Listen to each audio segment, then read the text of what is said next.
Hey everyone, and welcome to the channel. My name is Ash, and I am here with a review for Size Matters on Xbox. Now, this was released on the 10th of the 5th, 2023, developed by Mazen Games and published by Checkmate Publishing. And I was lucky enough to be sent a copy for this review, so big thank you to them for that. Now, this is a game where you play a scientist who is basically shrinking out of existence, and you have to work against the clock to create an antidote to basically not die. So the game is played in a first-person view. You will be in a variety of different sort of lab slash kitchen style settings, and you basically have to mix and combine materials. You've got to synthesize things and stuff like that, all these chemicals and stuff, to create this antidote. Now, overall, the game is pretty fun. It's a very neat sort of process, and while it originally sort of starts out like a very much like a escape room style game, when you slowly shrink down to the point where you're able to like run and jump along like the counters and stuff, very much like Grounded and Honey I Shrunk the Kids in that sort of aspect, it becomes not just a sort of race against time, but also like a platforming game, which is quite fun. But it also makes it much trickier to get around the environments. Now, you'll be able to interact with a variety of things in each of the levels. You can pick things up, you can throw them around and stuff, and you can interact with a variety of equipment in the room as well, which will help you mix and sort out these formulas to create these antidotes. Now, there are hints to be found around each of the areas to assist with this, basically sort of notes and instructions and stuff you can find to give you a clue on how to progress. Like, do you have to put water with something? Do you need to put something in the microwave? Or do you have to do this in multiple steps? Do you have to put it through this sort of like synthesizer and put the right combination code in? All that sort of stuff.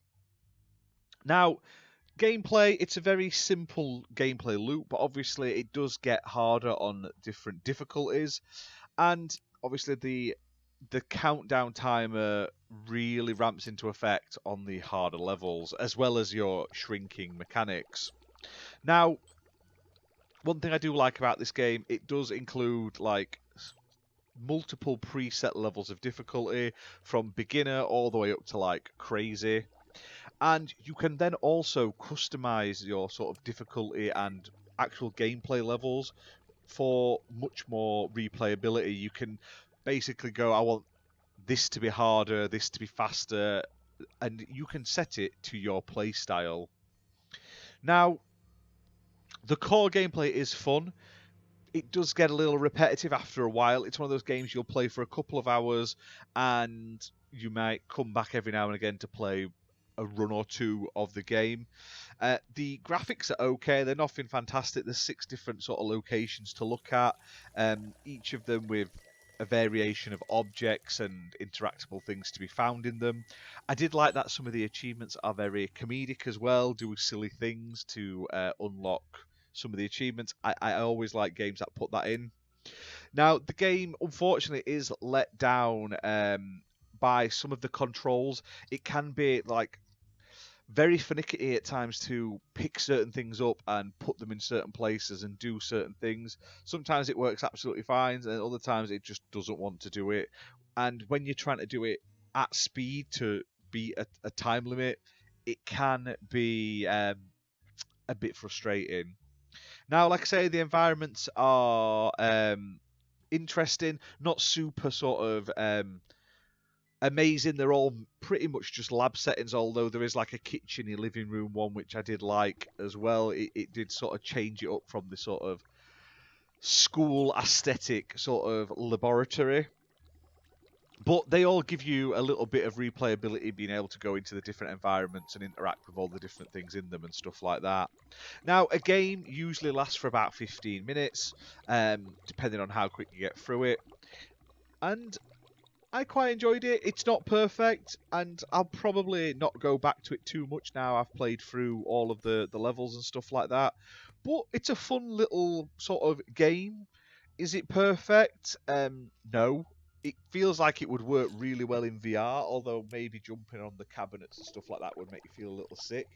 But overall, I did really like it, and I did like that not only did they have this sort of mixing of the chemicals and the formulas and stuff, like in an escape room style setting, but the addition of the shrinking mechanic as you're slowly shrinking down, which then makes everything more awkward to get around and stuff like that, and basically you're having to climb up on things and stuff, makes it really unique in that aspect.